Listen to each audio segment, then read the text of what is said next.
எனக்கு எல்லாமே நீங்கள்தான்.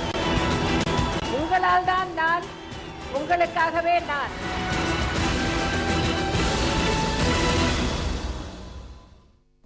ஜெயா தொலைக்காட்சி நேயர்களுக்கு வணக்கம். கிமு 427 முதல் 347 வரை வாழ்ந்த கிரேக்க ஞானியான பிளேட்டோவின் அரசியல் தத்துவத்தையும் அறிவியல் மற்றும் மெய் விளக்கியல் சிந்தனையையும் அவரது தி ரிபப்ளிக் நூலின் மூலம் ஆய்ந்தறிந்துள்ள இன்றைய அகிலத்தின் அரசியல் மேதையாக An Essay Concerning Human Understanding என்ற நூல் மூலம் புகழ்பெற்ற ஜான் லாக்கின் அரசு பற்றிய ஆய்வுரைகளை அறிந்துணர்ந்துள்ள தத்துவ ஞானியாக அசோகரின் கருணையும், நெப்போலியன் போனபார்ட்டின் துணிச்சலும், ஆர்கிமிடிஸின் அறிவடர்த்தியும், பல்துறை புலமை வாய்ந்த லியோனார்டோ டாவின்சி, பெஞ்சமின் பிராங்க்லின் ஆகியோரையும் விஞ்சிய ஒப்பாரும் மிக்காரும் இல்லா மகோன்னத தலைவராக த லாஸ் ஆஃப் பிளானிட்டரி மோஷன் எனப்படும் வான்கோள்களின் இயக்க விதிகளை கண்டுபிடித்த ஜோகன்னஸ் கெப்லர் முதல் மனிதர்களை விண்வெளிக்கு அனுப்புவதற்கான மார்க் 3 விண்கலம் வரை அனைத்து அறிவியல் நிகழ்வுகளையும் விரல் நுனியில் அறிந்து வைத்துள்ள நுண்மான் நுழைவுடம் மிக்கவராக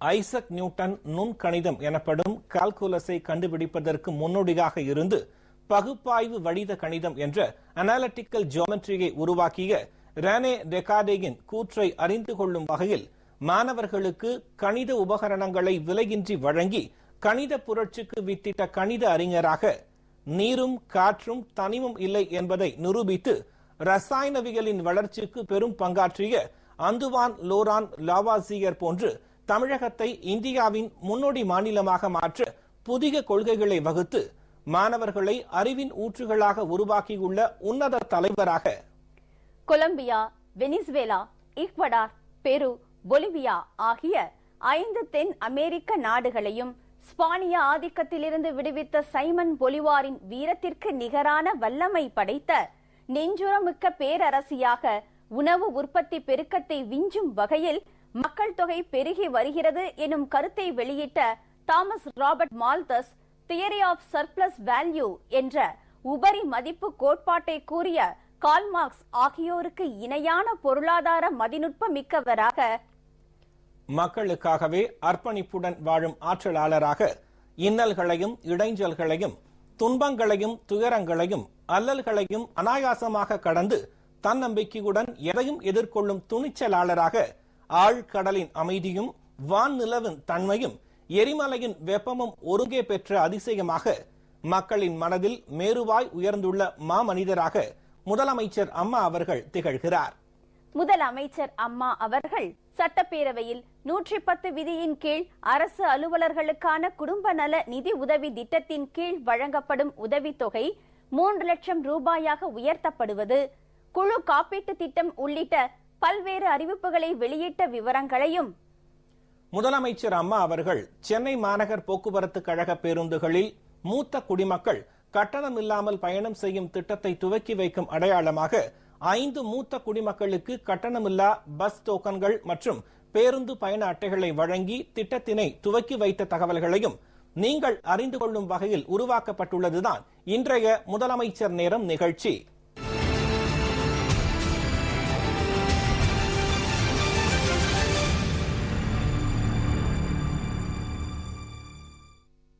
அரசு அலுவலர்களுக்கான குடும்ப நல நிதி உதவி 1,50,000 ரூபாயிலிருந்து 3 லட்சம் ரூபாயாக உயர்த்தப்படும் என்றும், இத்திட்டத்திற்கு தற்போது அரசு மானியமாக ஆண்டுதோறும் வழங்கப்பட்டு வரும் 6,18 லட்சம் ரூபாயுடன் குடும்ப நல நிதி உதவி தொகை உயர்த்தப்படுவதால் ஏற்படும் கூடுதல் செலவான சுமார் 6 கோடியையும் அரசு வழங்கும் என்றும் முதலமைச்சர் அம்மா அறிவித்துள்ளார். முதலமைச்சர் அம்மா அவர்கள் சட்டப்பேரவையில் 110 விதியின் கீழ் வெளியிட்ட அறிக்கையில் இடம்பெற்றுள்ள இப்பகுதியினை காணலாம். ஒளிவு மறைவற்ற திறமை மிக்க பொறுப்புள்ள நிர்வாகத்தை அளிப்பது நல் அரசின் இலக்கணம் ஆகும். இந்த அடிப்படையிலேயே எனது தலைமையிலான அரசு செயல்பட்டு வருகிறது. அரசின் முகமாகவும் மனமாகவும் செயல்படுகிறவர்கள் அரசு அலுவலர்கள்தான். அரசால் தீட்டப்படும் செயல் திட்டங்களும் வகுக்கப்படும் நலத்திட்டங்களும் உரிய முறையில் மக்களை சென்றடைய செய்பவர்கள் அரசு அலுவலர்கள். ஒரு அரசின் செயல்திறன் அரசு அலுவலர்களின் செயல்திறனை பொறுத்தே அமையும். அரசின் அடித்தளமாக, அச்சாணியாக, முதுகெலும்பாக விளங்குபவர்கள் அரசு அலுவலர்கள். இப்படிப்பட்ட முக்கியத்துவம் வாய்ந்த அரசு அலுவலர்களின் நலனில் எப்போதும் தனி அக்கறை கொண்டு எனது தலைமையிலான அரசு செயல்பட்டு வருகிறது.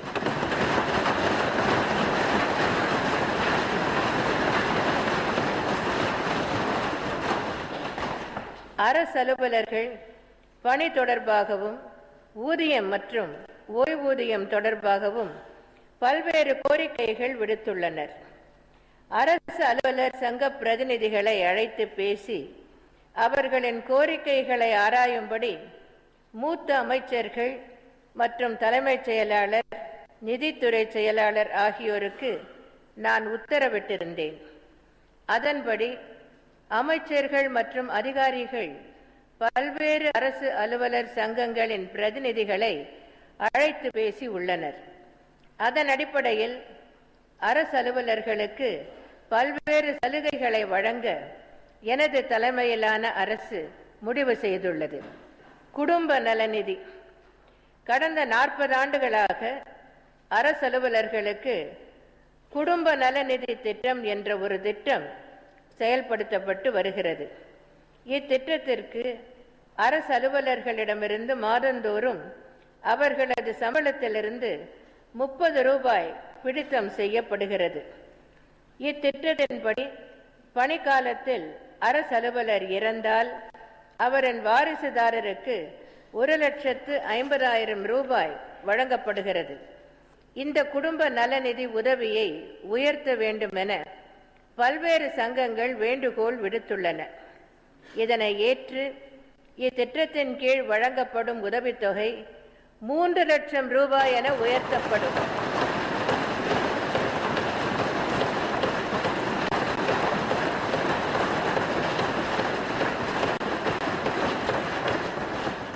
அரசு அலுவலரின் சம்பளத்திலிருந்து மாதந்தோறும் 60 ரூபாய் இதற்காக பிடித்தம் செய்யப்படும்.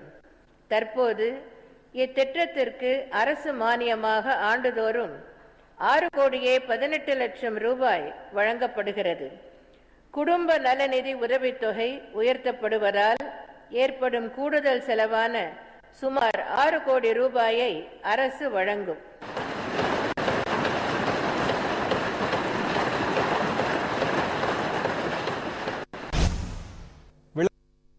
குழு காப்பீட்டு திட்டம்.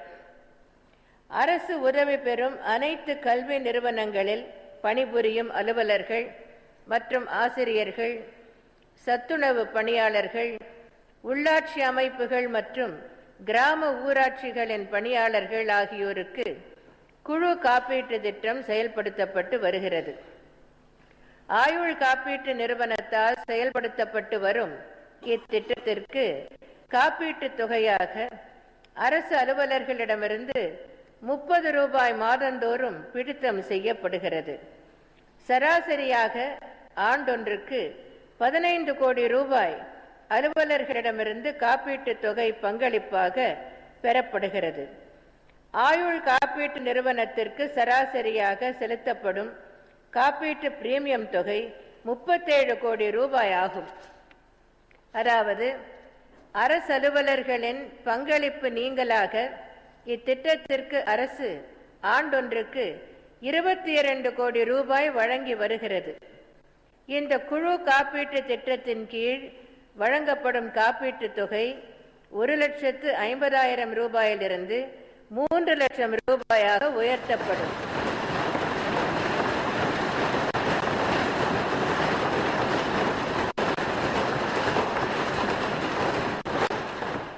அலுவலர்கள் தற்போது செலுத்தும் பங்களிப்பு 60 ரூபாய் என நிர்ணயம் செய்யப்படும். காப்பீட்டுத் தொகை 3 லட்சம் ரூபாயாக உயர்த்தப்படுவதால் அரசுக்கு ஆண்டொன்றுக்கு 20 கோடி ரூபாய் கூடுதல் செலவு ஏற்படும். கருணை அடிப்படையில் நியமனம் செய்யப்பட்டவர்களின் பணி வரன்முறை. கருணை அடிப்படையில் பணியமர்த்தப்பட்ட அரசு அலுவலர்கள் பணி வரன்முறை செய்யப்பட்ட பின்னரே ஊதிய உயர்வு போன்ற பல்வேறு பணி பலன்களை அவர்கள் பெற இயலும். தமிழ்நாடு அரசு பணியாளர் தேர்வாணையத்தின் ஒப்புதல் உள்ளிட்ட பல்வேறு நடைமுறைகள் பின்பற்றப்பட வேண்டியுள்ளதால் இதில் காலதாமதம் ஏற்படுகிறது. இதனை தவிர்க்கும் வகையில் 1/2/2016 வரை கருணை அடிப்படையில் பணியமர்த்தப்பட்டு எந்தவித விதி தளர்வும் தேவைப்படாத அனைத்து நபர்களின் பணி நியமனமும் பொது அரசாணை மூலமாக முறைப்படுத்தப்படும்.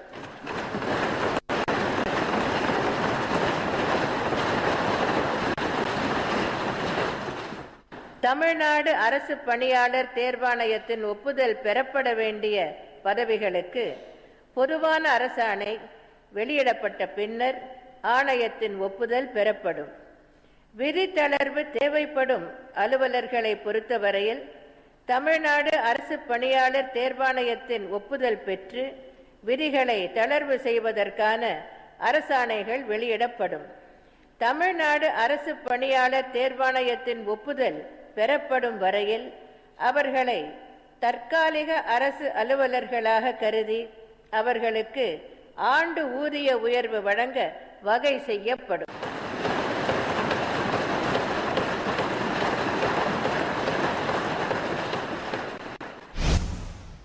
சத்துணவு பணியாளர்களுக்கு வழங்கப்படும் மாத ஓய்வூதியம் 1000 ரூபாயிலிருந்து 1500 ரூபாயாக உயர்த்தப்படும். ஓய்வு பெறும் போது வழங்கப்படும் பணப்பயன் 50,000 ரூபாயிலிருந்து 60,000 ரூபாயாக உயர்த்தப்படும். தொகுப்பூதியத்தில் பணிபுரியும் செவிலியர்களில் பணி மூப்பு அடிப்படையில் 1500 செவிலியர்கள் காலமுறை ஊதியத்தின் கீழ் கொண்டுவரப்படுவார்கள் என்பன உள்பட பல்வேறு அறிவிப்புகளை முதலமைச்சர் அம்மா அவர்கள் சட்டப்பேரவையில் வெளியிட்டார். இந்த அறிவிப்புகளின் விரிவான விவரங்களை பார்க்கலாம். அங்கன்வாடி மற்றும் சத்துணவு பணியாளர்கள். ஓய்வு பெற்ற சத்துணவு பணியாளர்களுக்கு வழங்கப்படும் மாத ஓய்வூதியம் 1000 ரூபாயாக 1/4/2013 முதல் எனது தலைமையிலான அரசால் உயர்த்தப்பட்டது. இந்த ஓய்வூதியம் 1500 ரூபாயாக உயர்த்தப்படும்.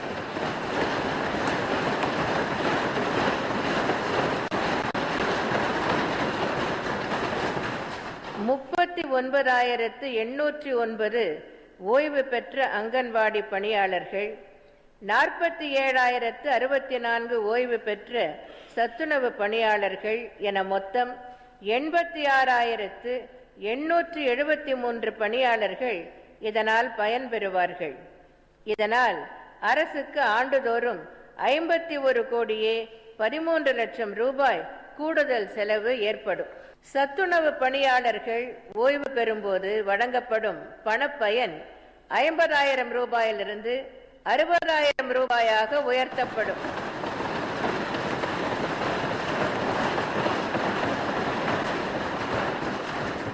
சமையலர்களுக்கு வழங்கப்படும் பணப்பயன் 20,000 ரூபாயிலிருந்து 25,000 ரூபாய் எனவும்,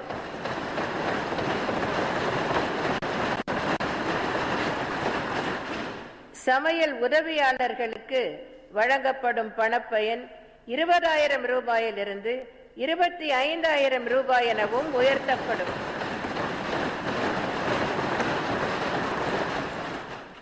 ஊரக வளர்ச்சித்துறை பொறியியல் அலுவலர்கள். ஊரக வளர்ச்சித்துறையில் பட்டய படிப்பு முடித்துள்ள மேற்பார்வையாளர்களுக்கு இளநிலை பொறியாளராக பதவி உயர்வு பெறுவதற்கான பணிக்கால தகுதி 10 ஆண்டுகளிலிருந்து 7 ஆண்டுகளாக குறைக்கப்படும்.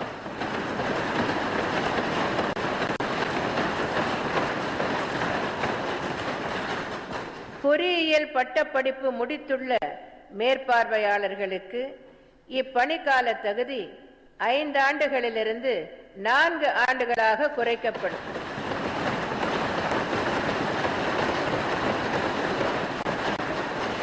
பள்ளி கல்வித்துறை. 2ஆம் நிலை உடற்பயிற்சி இயக்குநராக பதவி உயர்வு பெற்றுள்ள உடற்பயிற்சி ஆசிரியர்கள் கணக்கு தேர்வு பெற வேண்டும் என்ற நிபந்தனை நீக்கப்படும்.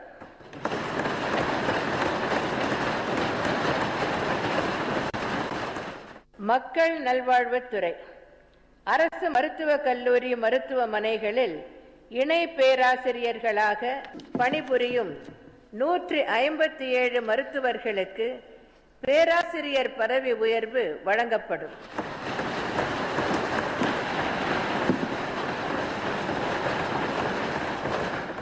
தொகுப்பூதியத்தில் பணிபுரியும் செவிலியர்களில் பணி மூப்பு அடிப்படையில் 1500 செவிலியர்கள் காலமுறை ஊதியத்தின் கீழ் கொண்டு வரப்படுவார்கள்.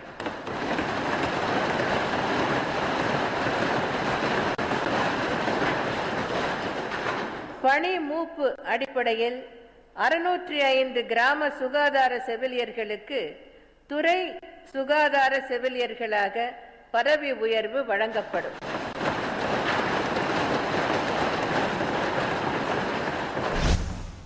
அரசு கலை மற்றும் அறிவியல் கல்லூரிகளில் பணிபுரியும் கௌரவ விரிவுரையாளர்களுக்கு வழங்கப்படும் மாத மதிப்பூதியம் 10,000 ரூபாயிலிருந்து 15,000 ரூபாயாக உயர்த்தப்படும். ஓய்வு பெற்ற அரசு ஊழியர்களுக்கு பழைய ஓய்வூதிய திட்டத்தை செயல்படுத்த வல்லுநர் குழு அமைக்கப்படும் என்பன உள்ளிட்ட பல்வேறு அறிவிப்புகளை முதலமைச்சர் அம்மா அவர்கள் சட்டப்பேரவையில் வெளியிட்டார். இந்த அறிவிப்புகள் குறித்த விரிவான தகவல்களை காணலாம். உயர்கல்வித்துறை அரசு கலை மற்றும் அறிவியல் கல்லூரிகளில் பணிபுரியும் கௌரவ விரிவுரையாளர்களுக்கு வழங்கப்படும் மாத மதிப்பூதியம் 10,000 ரூபாயிலிருந்து 15,000 ரூபாயாக உயர்த்தப்படும்.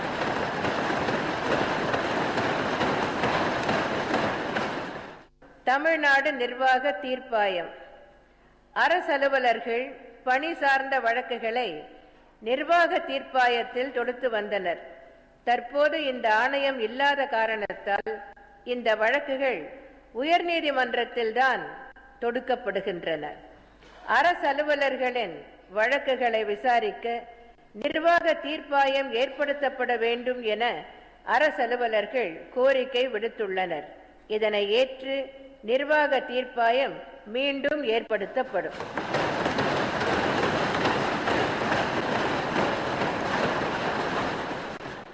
பங்களிப்பு ஓய்வூதிய திட்டம் 1/4/2003 முதல் அரசு பணியில் சேர்ந்துள்ள அரசு அலுவலர்களிடமிருந்து பிடித்தம் செய்யப்பட்ட ஓய்வூதிய பங்களிப்பு தொகையும் அரசின் பங்களிப்பு தொகையும் இவற்றிற்கான வட்டி தொகையும் அரசு கணக்கில் தனியே வைக்கப்பட்டுள்ளன.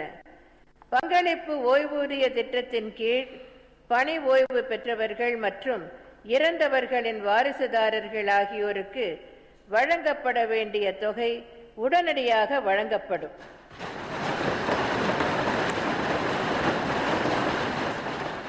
பங்களிப்பு ஓய்வூதிய திட்டத்தை ரத்து செய்து பழைய ஓய்வூதிய திட்டத்தினையே செயல்படுத்திட வேண்டும் என பல்வேறு அரசு அலுவலர் சங்கங்கள் கோரி வருகின்றன.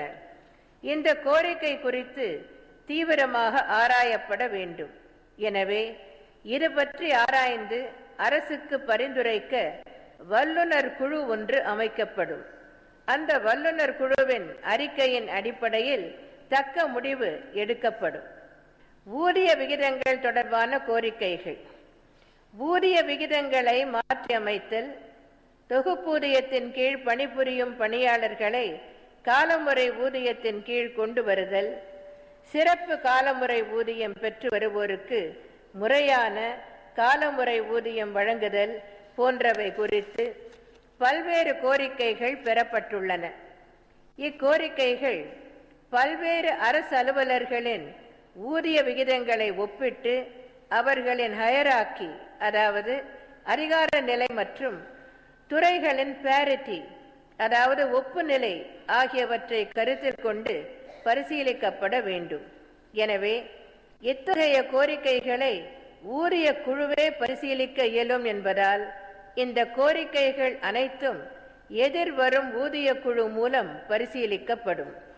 எனது இந்த அறிவிப்புகள் அரசு அலுவலர்கள் புதிய உத்வேகத்துடன் பணிபுரிய வழிவகுக்கும் என நான் நம்புகிறேன்.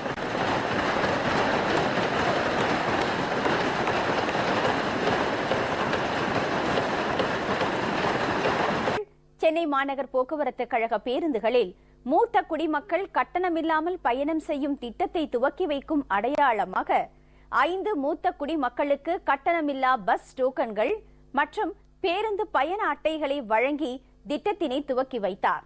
இந்நிகழ்ச்சியின் காட்சி பதிவுகளையும் கூடுதல் விவரங்களையும் காணலாம்.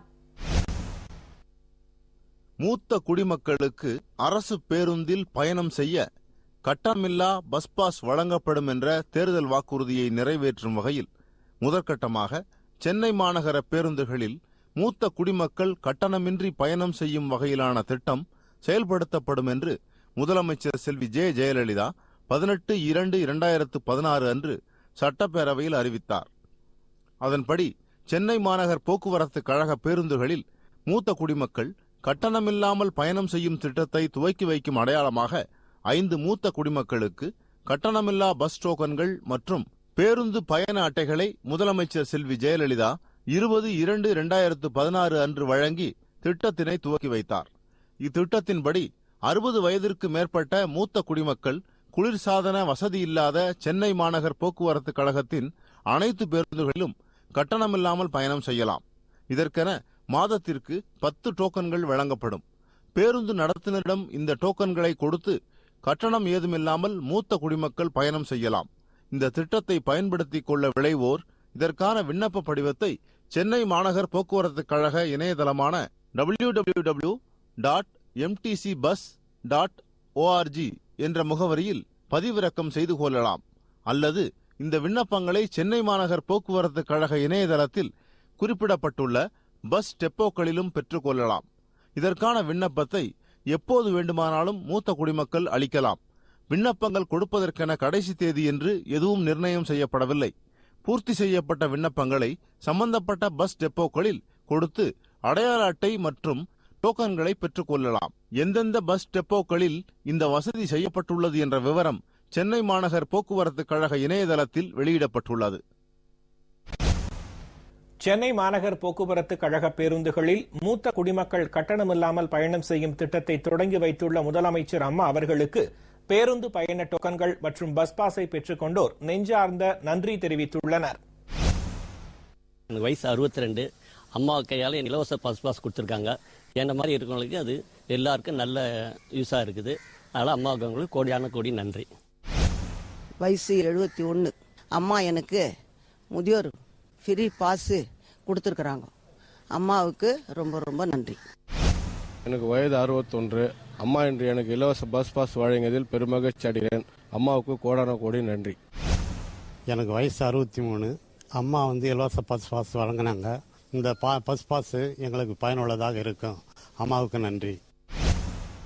முதலமைச்சர் அம்மா அவர்கள் சட்டப்பேரவையில் 110 விதியின் கீழ் அரசு அலுவலர்களுக்கான குடும்ப நல நிதி உதவி திட்டத்தின் கீழ் வழங்கப்படும் உதவித்தொகை 3 லட்சம் ரூபாயாக உயர்த்தப்படுவது, குழு காப்பீட்டு திட்டம் உள்ளிட்ட பல்வேறு அறிவிப்புகளை வெளியிட்ட விவரங்களையும் முதலமைச்சர் அம்மா அவர்கள் சென்னை மாநகர் போக்குவரத்து கழக பேருந்துகளில் மூத்த குடிமக்கள் கட்டணமில்லாமல் பயணம் செய்யும் திட்டத்தை துவக்கி வைக்கும் அடையாளமாக 5 மூத்த குடிமக்களுக்கு கட்டணமில்லா பஸ் டோக்கன்கள் மற்றும் பேருந்து பயண அட்டைகளை வழங்கி திட்டத்தினை துவக்கி வைத்த தகவல்களையும் இன்றைய முதலமைச்சர் நேரம் நிகழ்ச்சியில் விரிவாக பார்த்தோம்.